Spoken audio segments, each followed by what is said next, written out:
Le restaurant bourdonnait du tintement des verres, d'une musique jazz feutrée et du murmure des rires provenant des tables voisines.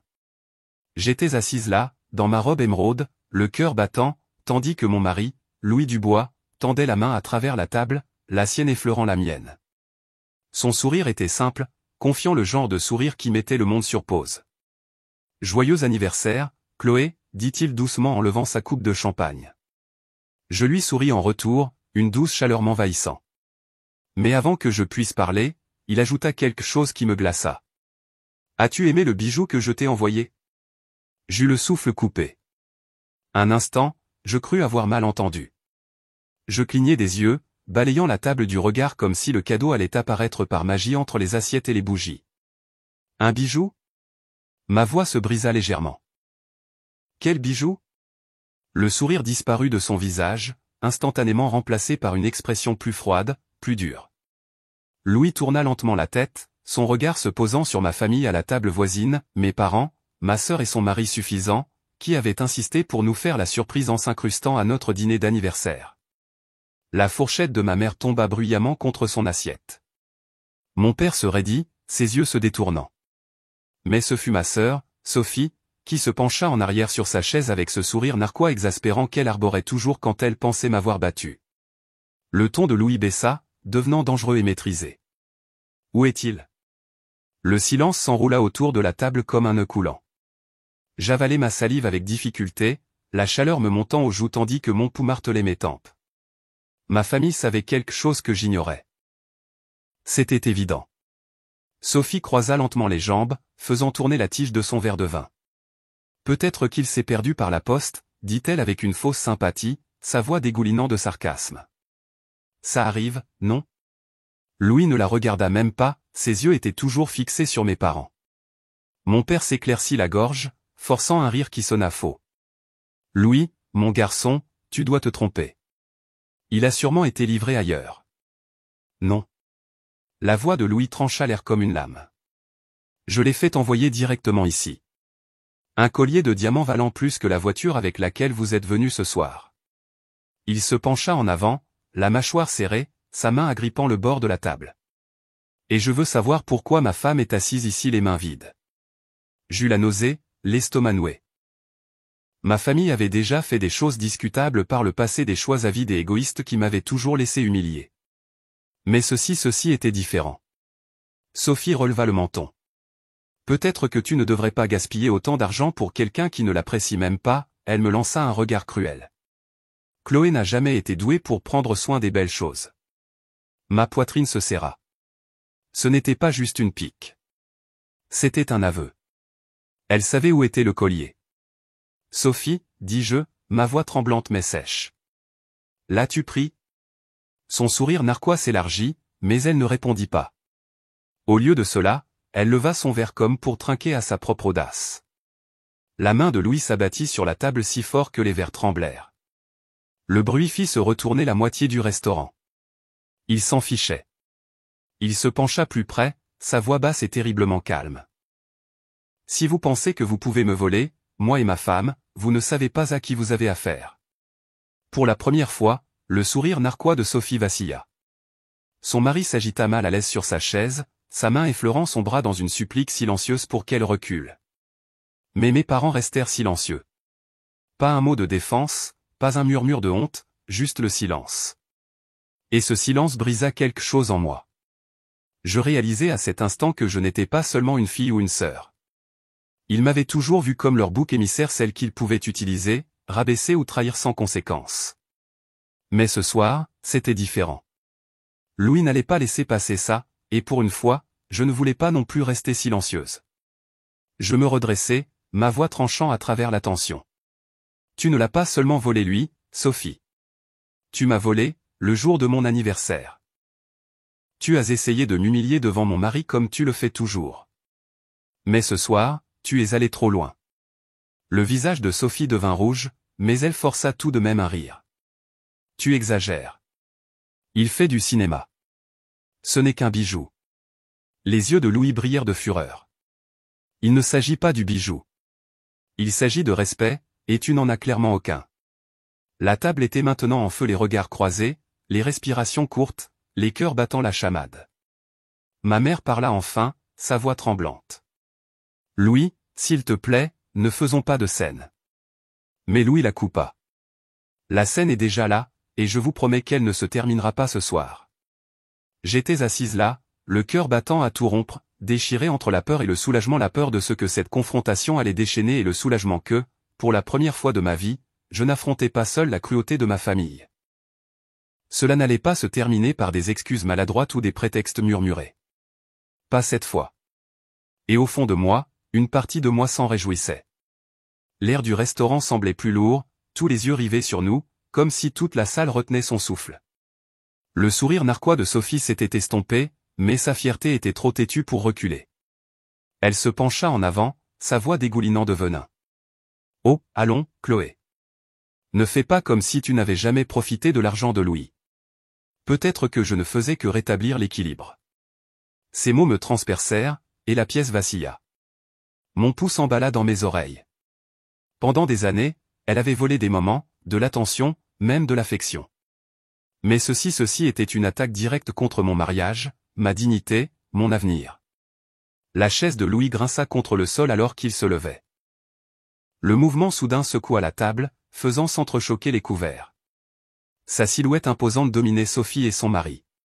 Son ton était stable, mais chaque syllabe brûlait. « Tu penses que me voler est un jeu ? Tu penses qu'humilier Chloé est une sorte de sport ?» Il se pencha plus près, ses yeux comme de l'acier. « Tu n'as aucune idée de la limite que tu viens de franchir. » Sophie tenta d'en rire, mais sa main tremblait autour de son verre de vin. Son mari, Marc, s'agita mal à l'aise, sa voix basse.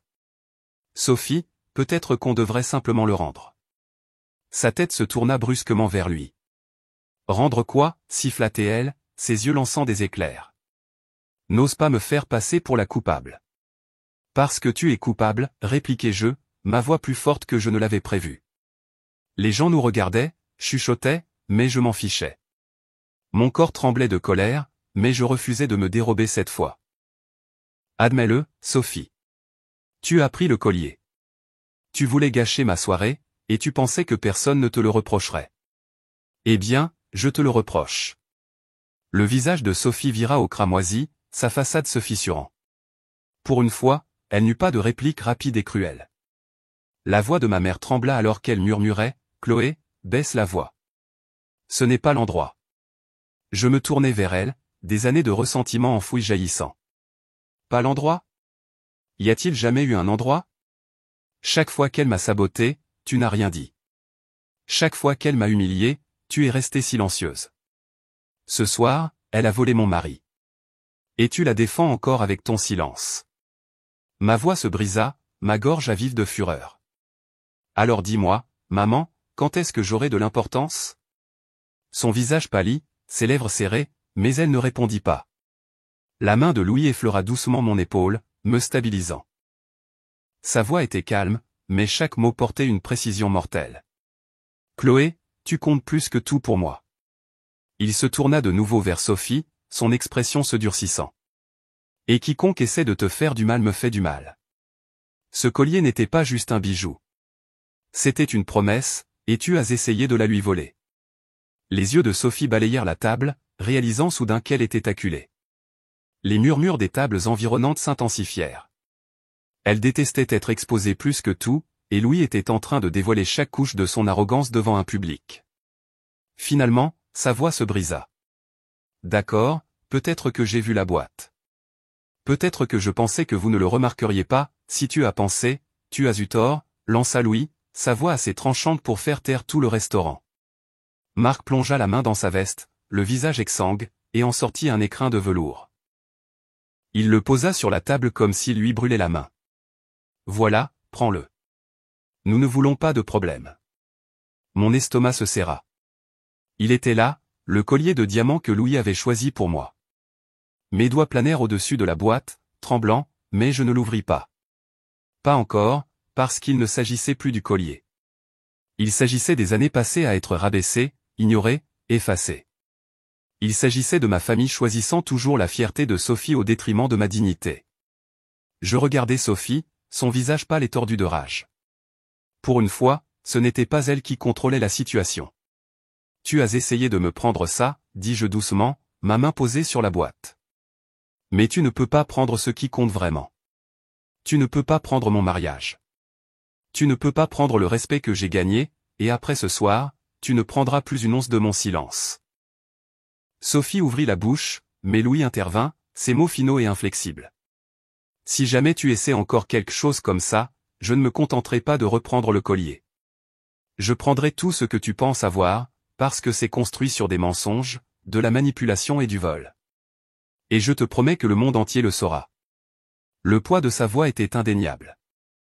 La bravade de Sophie se brisa complètement. Elle baissa les yeux, ses jointures blanches autour de son verre. Pour la première fois de ma vie, elle était sans voix. La tension était suffocante. Mais en moi, quelque chose changea. Je me sentis plus grande, plus forte. Des années de douleur ravalée et d'endurance silencieuse se brisèrent comme des chaînes tombant de mes épaules. J'avais enfin une voix, et ce soir, elle résonnait.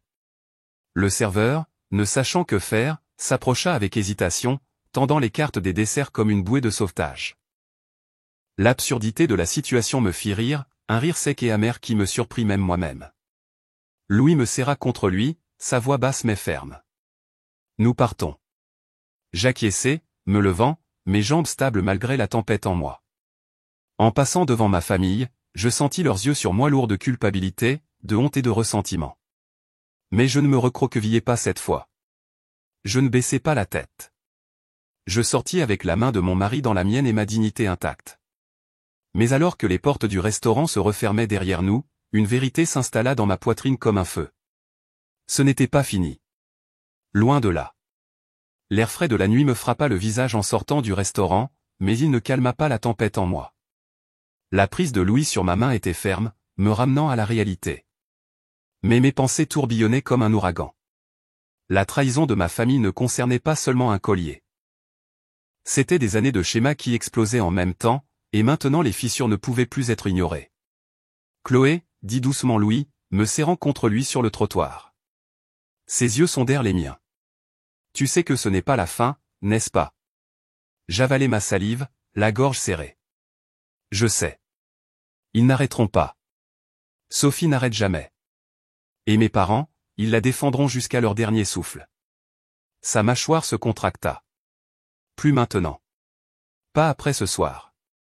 Je voulais le croire, mais la douleur dans ma poitrine me rappelait toutes les fois où j'avais fui leur cruauté, essayant de maintenir la paix. Sauf que la paix n'avait jamais été réelle. C'était de la soumission, et j'en avais fini de me soumettre. Je me glissai dans la voiture de Louis, un silence s'étirant entre nous alors qu'il démarrait le moteur. Les lumières de la ville défilaient en flou par la fenêtre pendant que nous rentrions à la maison, mais tout ce que je pouvais voir était le sourire narquois de Sophie, la façon dont il avait vacillé quand Louis avait exigé des réponses. Pour la première fois, elle avait été démasquée. Quand nous nous garâmes dans l'allée, je restai immobile, fixant la boîte sur mes genoux. Le collier, le cadeau qui m'était destiné. Mes mains tremblaient en l'ouvrant. Les diamants scintillaient sous la lumière du lampadaire. Chaque pierre s'enflammait. Chacune était un rappel de ce qui avait failli m'être volé. Des larmes brouillèrent ma vision. Mais elles ne venaient pas de la faiblesse. Elles venaient de la montée de quelque chose que je n'avais pas ressenti depuis des années, la force. La voix de Louis était stable, coupant le fil de mes pensées. Chloé, tu as passé toute ta vie à les laisser te marcher dessus. Ce soir, tu t'es défendue, et j'ai besoin que tu comprennes quelque chose. Il se tourna vers moi, son regard féroce, protecteur. Je ne les laisserai plus jamais te faire ça. Mais tu dois décider si tu les laisses rester dans ta vie. Ces mots me transpercèrent car je savais qu'il avait raison. L'amour de ma famille avait toujours été conditionnel, tordu. Ils ne me contactaient que lorsqu'ils avaient besoin de quelque chose, de l'argent à la validation. Et j'avais donné, encore et encore, en espérant qu'un jour ce serait suffisant. Mais ça ne l'avait jamais été. Je fermai la boîte, ma décision se durcissant comme de l'acier. C'est fini. Louis hocha la tête, sa mâchoire se détendant. Alors nous gérons ça ensemble. Mais Chloé, quand la vérité éclatera, ils essaieront de la déformer. Ils joueront les victimes. Es-tu prête pour ça? Un rire creux m'échappa. Ils m'ont dépeinte comme la méchante toute ma vie. Qu'est-ce que ça change une fois de plus? la différence, c'est que je ne suis plus seul. Il tendit la main par-dessus la console, écartant doucement mes cheveux. Tu ne le hais pas, et je vais m'assurer que tout le monde voit la vérité. Cette nuit-là, le sommeil fut impossible. Chaque tic-tac de l'horloge, chaque scintillement de lumière des voitures qui passaient dehors, m'enfonçait plus profondément dans le poids de ce qui s'était passé. Je repassais la scène du restaurant en boucle, les halètements, le silence, l'arrogance de Sophie, le refus de mes parents de me défendre. Et plus je la revoyais, plus cela devenait clair. Il ne s'agissait pas seulement d'un collier. Il s'agissait de tout ce qu'il m'avait pris, la confiance, la joie, la dignité, morceau par morceau, année après année. Au matin, je me sentais vide mais résolu. Quand je descendis, Louis était déjà à la table de la cuisine, son ordinateur portable ouvert. Il leva les yeux, son expression sérieuse. J'ai passé quelques appels hier soir. Mon estomac se noie. Des appels? Son ton était calme, mais il y avait une tempête derrière ses yeux. À mon avocat, à quelques personnes qui doivent savoir ce que ta sœur et tes parents ont fait. Ils ont commis un vol, Chloé.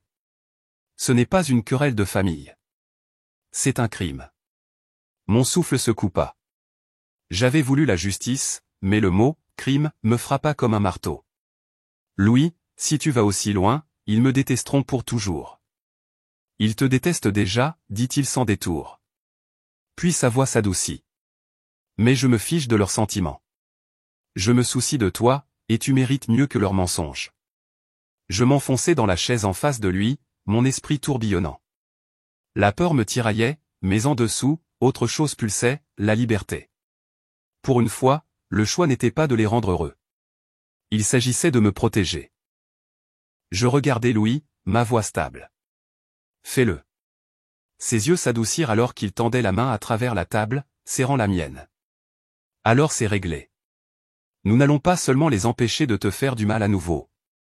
Nous allons nous assurer qu'ils n'en auront jamais l'occasion.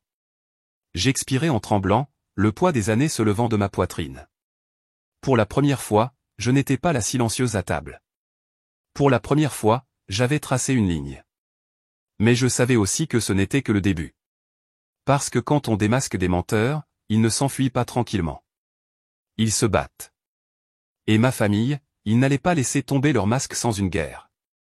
Le lendemain matin des appels de Louis, mon téléphone explosa de messages, des dizaines d'appels manqués de ma mère, des messages vocaux en colère de mon père, et des textos frénétiques de Sophie, tous disant la même chose. Comment as-tu pu nous faire ça? Je fixais l'écran, riant presque de l'ironie. Comment moi j'avais pu leur faire ça? Ils m'avaient volé, humilié, et maintenant ils étaient les victimes. Louis, déjà vêtu de son costume impeccable, me jeta un coup d'œil. Ils vont essayer de retourner l'histoire. Ne réponds pas. Ne leur donne pas l'occasion de déformer tes paroles. Il avait raison. Alors, je ne répondis pas. Dans l'après-midi, les conséquences commencèrent à se faire sentir. Le mari de Sophie appela Louis, la voix tremblante, le suppliant de régler les choses discrètement. Louis mit l'appel sur haut-parleur, son ton ferme mais calme. Marc, ta femme a volé un collier de diamants destiné à Chloé. Ta famille a aidé à couvrir le coup. Ce n'est pas discret. C'est du vol, et les gens vont le savoir. Marc balbutia, puis raccrocha. Le soir, ce n'était plus des murmures. C'était une révélation publique. L'avocat de Louis avait contacté les bonnes personnes, et la nouvelle se répandit rapidement. L'image suffisante de Sophie se fissura sous le poids de la vérité. Ses amis, celles qui adoraient sa façade glamour, disparurent soudainement. Mes parents, désespérés de la protéger, m'appelèrent de nouveau, leur voix tremblant de rage. « Tu déchires cette famille » hurla ma mère dans le message vocal. « Non » murmurai-je en écoutant le message. « Vous l'avez déchiré au moment où vous avez choisi ces mensonges plutôt que ma dignité. » Ce soir-là, Louis et moi assistâmes à un gala de charité pour lequel il s'était engagé des semaines plus tôt. Je voulais me cacher, mais il insista pour que nous y allions. « C'est ta soirée, Chloé, pas la leur. Tu entres la tête haute. » Alors je le fis. La salle de bal scintillait sous les lustres, les appareils photo crépitant à notre entrée. Je portais le collier, celui que Sophie avait essayé de prendre, et il brillait contre ma clavicule. Pour une fois, ce n'était pas seulement un bijou. C'était la preuve que je n'étais plus invisible. Au fur et à mesure que la soirée avançait, des murmures me suivaient. Pas cruels cette fois, mais admiratifs. Les gens ne parlaient pas des mensonges de ma famille. Ils parlaient de ma force, de la femme qui avait fait face à la trahison et se tenait toujours debout. Puis, juste au moment où le dessert était servi, ils arrivèrent. Mes parents, Sophie et Marc. Ils n'avaient pas été invités, mais l'arrogance avait toujours été leur langage. Les yeux de Sophie se posèrent sur le collier, et son visage se tordit. « C'est à moi », cracha-t-elle assez fort pour faire tourner les têtes. La salle se tut. Les appareils photos se levèrent. Le bras de Louis se glissa protecteur autour de ma taille. « Répète ça », la défia-t-il, sa voix portant comme le tonnerre. Sophie hésita, mais sa fierté la poussa à continuer. « Elle ne le mérite pas. J'aurais dû la voir. J'aurais toujours dû. » Ma voix trancha la sienne, claire et forte. Mes mains ne tremblaient pas. Mes yeux ne vacillaient pas. « Tu m'as volé, Sophie. Tu m'as humilié. Et pendant des années, tu as essayé de me convaincre que j'étais moins que toi. Mais regarde autour de toi. » Je fis un geste vers la foule, vers les gens qui la regardaient s'effondrer. Tous tes mensonges n'ont pas pu t'acheter le respect. Toute ta cruauté n'a pas pu me briser. Ce soir, tu t'es démasqué toi-même. Son visage devint écarlate. Mes parents essayèrent d'intervenir, mais il était trop tard. Les appareils photo avaient tout capté. La voix de Louis scella le tout, froide et finale. Partez maintenant, parce qu'après ce soir, le monde saura qui vous êtes vraiment. La lèvre de Sophie trembla. Pour une fois, elle n'eut pas de réplique. Elle tourna les talons, entraînant Marc et mes parents avec elle, leur tête baissée d'humiliation. La salle éclata en murmures, mais je restai droite, ma main agrippant celle de Louis. Pour la première fois, je n'étais pas la silencieuse cachée dans un coin. Je n'étais pas le bouc émissaire de la famille. J'étais libre. Alors que l'orchestre jouait et que la soirée reprenait, Louis se pencha, me murmurant à l'oreille. « Joyeux anniversaire, Chloé. Ce n'est que le début. » Je souris à travers mes larmes, le collier chaud contre ma peau.